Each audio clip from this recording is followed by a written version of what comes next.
Entendu. Eh bien, je vous remercie. J'espère que cette excursion dans le temps long ne sera pas trop acrobatique et je remercie les invitants de cette possibilité d'exprimer le travail que j'ai engagé maintenant il y a plus d'une quinzaine d'années sur la notion de ruine, je dirais de proche en proche, des périodes les plus récentes, c'est comme ça que j'ai travaillé, aux périodes les plus anciennes. Et puis, j'ai recomposé cela.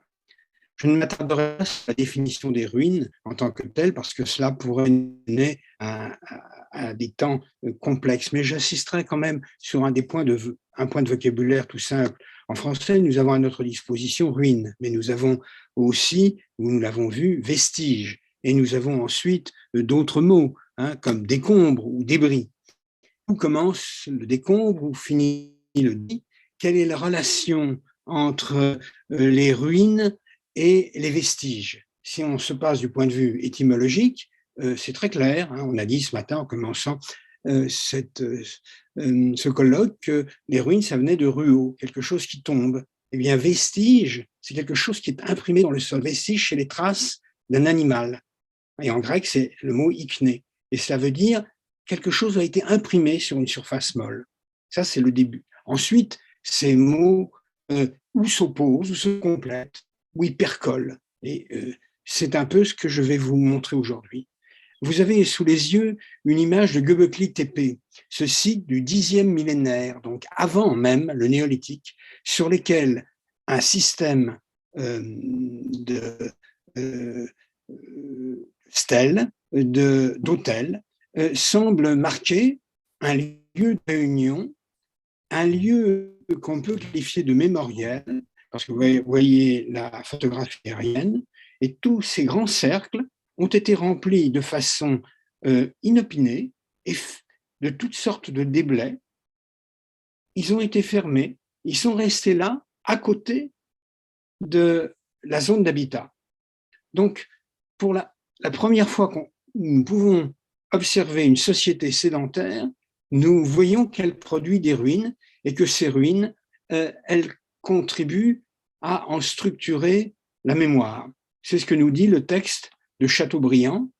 Donc, les ruines changent de caractère en Égypte. Souvent, elles étalent dans un petit espace toutes sortes d'architectures et toutes sortes de souvenirs. On va couper un peu, c'est long. D'innombrables débris sont roulés dans le Nil, enterrés dans le sol, cachés sous l'herbe. Des champs de fèves, des rizières, des plaines de trèfle s'étendent alentour. Cette définition de... Ah, qu'est-ce qui se passe? Cette définition de Chateaubriand est la colonne vertébrale de notre vision européenne des ruines, de notre vision à partir des Lumières. Et elle a contribué, là encore, à structurer un horizon où chaque société produit ses ruines. Mais le sentiment de la distance ou de la proximité des ruines, le sentiment du mystère ou de la scientificité des populations qui ont produit les ruines se retrouve chez un auteur caïrote du XIIe siècle, Ali Baghdadi. Si vous y réfléchissez, vous découvrirez que les plus nobles intelligences y sont employées et que les plus grands esprits y sont pour quelque chose. Les âmes les plus éclairées leur ont dédié tous leurs efforts. Les savoirs des ingénieurs les ont réalisés comme un exemple de leurs plus hautes capacités. Les pyramides sont presque capables de parler de leurs bâtisseurs, de nous faire connaître leur statut, de nous renseigner sur leur science, leur intelligence et de relater leurs biographies et leurs chroniques. Là encore, on est surpris de la force avec laquelle cet auteur caïrote, en parfaite symbiose avec son milieu culturel, c'est un médecin, se tente de voir dans ces objets inexpliqués, tant qu'on ne déchiffre pas les hiéroglyphes, on ne peut pas comprendre le rôle des pyramides dans la culture égyptienne. Mais vous voyez qu'il propose je dirais, une série de réflexions qui marquent la volonté d'observer le passé d'une façon intelligible. C'est-à-dire, c'est un effort de rationalité. Et cette rationalité, elle n'est pas absente elle-même de la culture chrétienne des débuts. Vous le voyez dans ce des pères de l'Église, Paulin de Nol.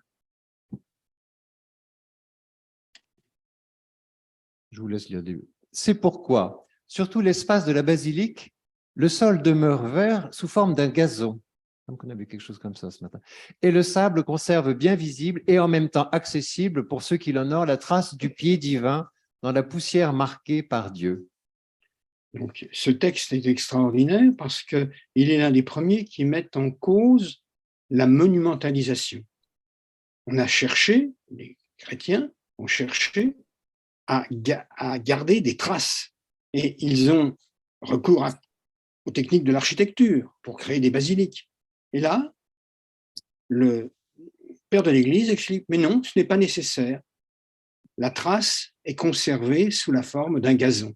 Et vous retrouvez là peut-être une part de nos discussions il y a quelque temps autour de qu'est-ce que deviennent les ruines. Dans la tradition du monde gréco-romain, le soin que l'on porte aux ruines porte un nom tout à fait particulier, thérapeia, la thérapie. Et je me réfère à ce qui a été dit ce matin très bien, c'est qu'il n'y a pas de ruines véritablement utiles si elles ne sont pas conçues et entretenues pour l'être. Mais les ruines, en dehors de leur rôle mémoriel, ont aussi un rôle sémiotique. Les Grecs, pour définir là encore les objets qui parlent dans le temps, utilisent le terme de sémata, les choses signifiantes. Et nous possédons ce texte dans diverses versions qui est postérieur aux guerres médiques, donc on est au 5e siècle, où pour la première fois, le principe d'une présence de l'absence est construit. Aussi les Ioniens. Méritent-ils des éloges pour avoir maudit qui toucherait au temple brûlé ou voudraient les mettre dans leur ancien état? Ce n'est pas qu'ils manquassent des moyens de les restaurer, mais ils voulaient que leurs descendants eussent un monument de l'impiété des barbares, que nul ne se fiât à des gens qui ont osé commettre de tels crimes envers les dieux. Et ce texte est d'une modernité transcendante, parce qu'il permet de penser au radour sur glane, mais il permet de penser toutes les traces des crimes de guerre. Et la guerre d'Ukraine qui se développe en ce moment, elle peut ressortir d'un tel texte. Mais les ruines, pour qu'on les entende, il faut qu'on les reconnaisse comme telles. Si on passe devant un paysage dans lequel il y a un certain nombre de vestiges, ils ne deviendront ruines que parce qu'on se penche sur eux et qu'on leur donne un nom et une date. Aussi utopique que soit ce nom, aussi problématique que soit cette date. Cependant, comment faire? C'est-à-dire comment penser le passé? Les aristotéliciens du XIIIe siècle, cette miniature est du XVIe, mais le texte de Barthélemy l'Anglais qui l'autorise est un commentaire d'Aristote, dans lequel il est expliqué que dans le monde très ancien, spontanément, les animaux et les plantes sont nés. Vous voyez le sanglier, le cheval, le daim sortir en quelque sorte spontanément. Le texte latin dit spontascitur olle. Les vases et les êtres sortent spontanément du sol. Et ce collage incroyable qui vous fait assister à deux naissances, celle des êtres vivants et celle des vases que l'on trouve dans toute l'Europe centrale, qu'on appelle les ollets, et qui témoignent de l'incinération de milliers de personnes dans ce que nous appelons la civilisation des champs d'urnes. Eh bien, vous avez là la naissance des urnes. Tout le monde n'acceptait pas cette idée que les urnes soient spontanément fabriquées par le sol. Au contraire, certains antiquaires disaient « mais non, ces vases, ce sont les vases de populations anciennes qui utilisaient des rituels funéraires ». Mais le débat dure au moins jusqu'à la fin du XVIIe siècle, comme celui sur les pierres de foudre ou sur tant d'autres. Et vous le voyez aussi dans le code Marcanova, dans lequel, là, ce sont aussi des vases, et ils ont l'air de le testaccio qui est représenté. Mais si vous le comparez à l'image précédente, vous avez l'impression que tous ces vases incroyables, ils sortent à moitié du sol par un effet de stratigraphie ou d'influence difficilement définissable. Mais si les hommes anciens ont laissé des traces dans le sol, comment faisaient-ils pour survivre? Cette image d'un texte de Sigismond Meisterlin à Augsbourg, au XVe siècle, la gravure est postérieure, nous présente la Weser, le fleuve sur lequel est Augsbourg, au premier plan les hommes préhistoriques, au deuxième plan les Romains qui bâtissent la ville d'Augsbourg. Et vous voyez que ces hommes préhistoriques, ce sont les premiers, à ma connaissance, jamais figurés dans l'histoire de la miniature. Ils vivent dans des terpen, dans ces extraordinaires constructions que vous trouvez sur la Baltique et sur la mer du Nord, où l'on ramasse du gazon pour se protéger. Et ils vivent de chasse et de pêche, et ils sont à moitié nus. Et le commentaire explique tout ça gravement. Ce qui est formidable dans cette image, c'est la mise en image. Mise en image dont on retrouve la trace dans un document de 1503 et qui est la première description, le premier dessin d'une découverte archéologique.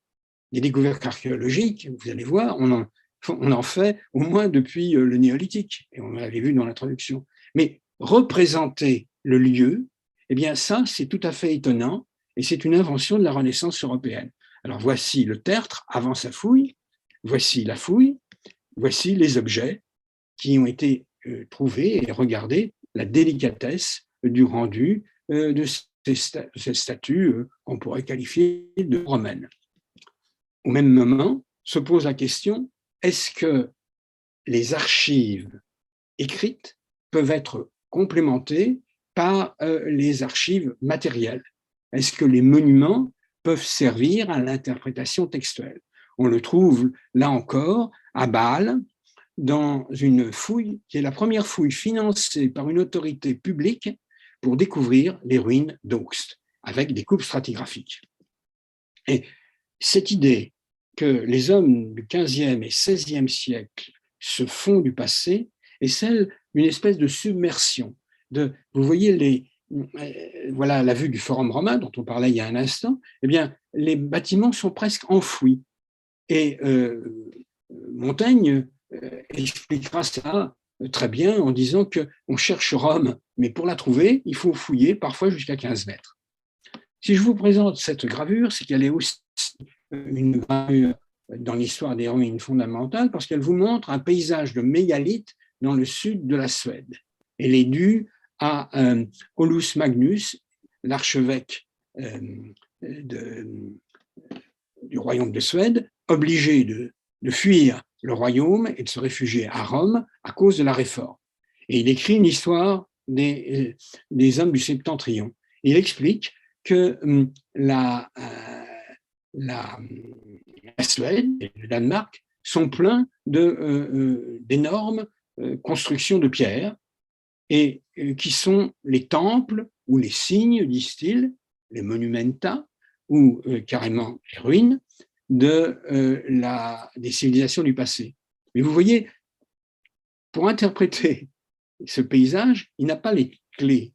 C'est la première fois qu'on illustre les mégalithes. Alors, pour montrer l'Antiquité, il construit des pyramides. Il n'y a jamais eu de pyramide de pierre dans le monde scandinave. Mais avec sa culture d'antiquaire européen, ce qui permet d'exprimer le temps, ce sont les pyramides. Et au même moment à peu près, pour la première fois, dans les livres d'Emblémata, arrive, sous la patte des graveurs, la description de la fouille. Vous voyez les deux personnages à votre gauche qui commentent une tête antique et à droite, un autre qui excave le sol. Et voilà le poème qui accompagne la gravure. Le temps peut tout dompter. Il voit tous les humains, et tout cela encore qu'ils forgent de leurs mains. Pourtant l'Antiquité entre tous honorables demeure avec le temps à jamais perdurable, comme tu peux le voir, et les marbres gravés montrent la grande vertu des hommes éprouvés. Les grands arcs de triomphe et beauté des médailles, Le visage gravé aux antiques médailles témoigne aujourd'hui la grandeur des esprits, dont encore en papier, les noms ne sont écrits. Ce qui est extraordinaire dans ce livre d'Emblemata, c'est que pour la première fois est affirmé contre la doxa que les œuvres, c'est-à-dire les monnaies, les vases, les monuments, la sculpture, peuvent apporter autant, sinon plus, de documents et de connaissances sur l'Antiquité que les textes eux-mêmes. Et quelques années plus tard, un érudit anglais, sans beaucoup ce que je n'ai pas présenté il y a un instant, était un érudit hongrois qui a passé sa vie à faire le tour de l'Europe et qui était un collaborateur de Guillaume Budet. Whitney est lui plus sur une position traditionnelle. Donc vous voyez la petite table avec les textes, qui est intouchable, et les architectures qui s'effondrent. Et cette idée, elle est partagée par, je dirais, le prince de la poésie anglaise, Shakespeare. Quand la dalle poudreuse ou que salit le temps, la guerre folle peut renverser les statues et les émeutes ne laisser pierre sur pierre. Ni Mars armé, ni ses rapides incendies ne brûleront votre vivant mémorial. Contre la mort et contre tout l'hostile oubli, vous marcherez vainqueur. Il n'est temps à venir, si reculé soit-il, où n'aille votre éloge, et des yeux le verront jusqu'à la fin du monde, jusqu'à ce que ce jour vous ressuscite ici, vous vivez, vous restez dans les yeux des amants. Donc pour Shakespeare, la force de la mémoire, eh c'est la capacité de réciter. C'est un thème qui est classique dans la poésie latine, évidemment, pensez à Horace, ex monumentum aere perennius, mais qu'on retrouve même dans l'Égypte ancienne. Mais la façon dont Shakespeare l'a mis en vers me semble illustrer cette image qui est une des images du paroxysme de la ruine. Ce graveur hollandais, enfin des Pays-Bas, Frederik de Vries, vous représente dans 6 tableaux les âges de la vie, depuis 16 ans jusqu'à 80. Et voilà l'homme de 80 ans qui est sur le point de mourir. Vous avez la fosse devant lui, vous avez tous les instruments de la mort, et derrière, vous avez, je dirais, les ruines, parce que vous voyez que tous ces bâtiments classiques sont profondément enterrés, qui sont attaqués à la fois par l'érosion, par la rapine, regardez les morts, c'est atroce, et par les explosions et par le feu. Donc cette vision des ruines, elle est liée à la prise de conscience au XVIe siècle de la nécessité de construire une interprétation des ruines. On la voit dans cette extraordinaire et très classique représentation de Stonehenge, mais on la voit aussi dans d'autres détails. Une autre représentation de Stonehenge, plus classiciste, si vous voulez, plus romantique. Vous voyez, les pierres sont un peu contournées, mais ce qui m'intéresse, vous voyez le petit commentaire dans le carton et qui dit locus ubiosa humana effodiuntur. Et vous voyez à votre droite, ce locus, c'est deux hommes en train de fouiller une tombe. Et pour la première fois encore, une figuration du tombe préhistorique clairement documentée apparaît. Cela donne cette image et à la genèse de tant d'autres, dont celle du président de Robien qui fait illustrer dans son domaine de Locmaria-Kerr toutes les pierres levées qu'il a pu observer. Mais un pas de plus est franchi à la fin du XVIIe siècle, quand on ne se contente pas d'observer les monuments, mais de les excaver et d'en tirer des dessins stratigraphiques. Vous avez ici les fouilles des tumuli d'Uppsala par l'humaniste Olof Rudbeck, qui est l'un des tout premiers à montrer une coupe avec la position des objets dans la coupe.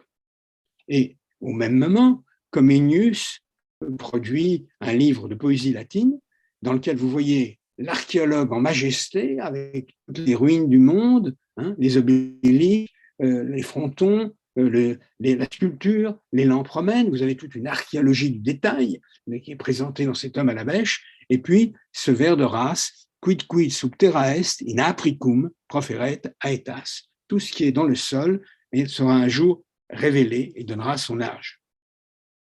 Cela nous conduit à une réflexion qui va m'amener à ma conclusion. Oui, je voulais laisser en anglais. Ça ira. Shells and fossils were the medals, urns, and monuments of nature, the greatest and most lasting monuments of antiquity, which in all probability will far antedate all the most ancient monuments of the world, even the very pyramids, obelisks, mummies, hieroglyphics, and coins, and will afford more information in natural history than those other put all together will in civil. Vous explorez le sol, vous découvrez des choses inconnues. Mais ce que nous dit Robert Hooke, qui est l'un des plus grands, un ami de Newton et l'un des plus grands contributeurs de la Royal Society, c'est que les amateurs de sciences naturelles doivent se rapprocher des antiquaires classiques pour utiliser les méthodes même des antiquaires pour mettre de l'ordre dans l'histoire de la nature. Et nous voyons cette tension pour l'analyse des antiquités et de leur rapport avec les ruines à travers une série de gravures. Voici une gravure, là encore, classique, qui ressemble peut-être à celle de Whitley. Vous voyez la chute des empires, les 4 empires canoniques, depuis les Perses jusqu'aux Romains, qui se défont. Et vous avez à gauche Hermès, en bas, qui tient une statue. Vous avez un personnage, une tête de César avec une pelle, et vous avez ce personnage qui ramasse des monnaies. Donc c'est tout. Et devant vous, de face, l'historia qui vous regarde et qui fait face au développement du savoir. Eh bien, à quelques années près, on retrouve le même type de construction baroque avec une colonnade, avec le memento mori du faucheur du temps, avec l'histoire à nouveau conseillée par Hermès. Mais regardez bien en bas, c'est là qu'est cachée la chose la plus intéressante. Ces petits objets que vous apercevez, ce sont des urnes, comme celles que je vous montrais il y a un instant, ce sont des monnaies à votre droite, mais à votre gauche, vous avez une hache de pierre, hache de bronze. Donc pour la première fois, l'idée s'impose que le passé, ce ne sont pas seulement des ruines romaines ou des ruines des civilisations classiques de la Méditerranée, mais que ce peut être des objets des civilisations barbares. Là, vous avez ces vases qui sont encore une fois installés fictivement sur une pyramide qui exprime le temps. Vous voyez que la pyramide est pleine d'herbe, alors que les vases viennent d'être retirés du sol, ils sont parfaits. Et puis, regardez la petite ligne en bas. Vous y verrez pour la première fois des tessons. Et les tessons, c'est ce qui fait le bonheur de l'archéologue, par définition. Mais l'idée que le tesson, que la partie vaut pour le tout, c'est une transformation qui est exprimée dans un texte de Chateaubriand qui me paraît prémonitoire, non pas des ruines classiques, mais des ruines de la préhistoire. Je m'arrêtais pour regarder cet homme germer à l'ombre des épis parmi lesquels il devait être moissonné et qui, retournant la terre de sa tombe avec le soc de la charrue, mêlait ses sueurs brûlantes aux pluies glacées de l'automne. Le sillon qu'il creusait était le monument destiné à lui survivre. Que faisait à cela mon élégante démone? Par sa magie, elle me transportait au bord du Nil, me montrait la pyramide égyptienne noyée dans le sable comme un jour le sillon armoricain caché sous la bruyère. Je m'applaudissais d'avoir placé les fables de ma félicité hors du cercle des réalités humaines. Chateaubriand réussit là, ici, un court-circuit entre la tradition égyptienne orientale et la protohistoire, parce que vous ne le croirez pas, mais quand il parle de Lucyon, nous sommes capables, dans certains types de fouilles, à condition que la stratigraphie le permette, d'isoler, en Bretagne comme ailleurs, des sillons de mise en culture, parce qu'ils ont été recouverts au gré des charruages différents. Et donc, il me paraît extraordinaire que l'homme qui a synthétisé le mieux la vision européenne des ruines ait laissé une place à une vision universaliste. Il y a deux sortes de ruines. L'une ouvrage du temps, l'autre ouvrage des hommes. Les premières n'ont rien de désagréable parce que la nature travaille auprès des ans. Font-ils des décombres, elle y sème des fleurs. En trouve-t-il un tombeau, elle y place le nid d'une colombe, sans cesse occupée à reproduire, elle enveloppe la mort des plus douces illusions de la vie. Les secondes ruines sont plutôt des dévastations que des ruines. Elles n'offrent que l'image du néant sans une puissance réparatrice. Ouvrage du malheur et non des années, elles ressemblent aux cheveux blancs sur la tête de la jeunesse. Les destructions des hommes sont d'ailleurs plus violentes et plus complètes que celles des âges. Les secondes minent, les premiers renversent. Ce texte est fondamental parce qu'il nous présente la vision parallèle de l'histoire de la nature et de l'histoire de l'homme. Et qu'en même temps, il donne aux ruines une dimension psychologique qui fait qu'on ne peut pas envisager, en quelque sorte, la position de l'homme isolé dans le monde sans penser aux ruines. Et je conclurai sur ce texte qui a été un des plus lus à la fin du XVIIIe et du début du XIXe siècle, parce que Volney a su capter l'image des ruines universelles de Chateaubriand, mais qu'en quelque sorte, il s'installe sur un avion ou sur un ballon et il regarde le monde. Ces monceaux que tu aperçois dans l'aride et longue vallée que sillonne le Nil sont les squelettes des villes opulentes dont s'enorgueillissait l'ancienne Éthiopie. Voilà cette Thèbes aux 100 palais, métropole première des sciences et des arts, berceau mystérieux de tant d'opinions qui régissent encore les peuples à leur insu. Plus bas, ces blocs quadrangulaires sont les pyramides dont les masses t'ont épouvanté. Au-delà, le rivage étroit que bornent et la mer et les raboteuses montagnes fut le séjour des peuples phéniciens.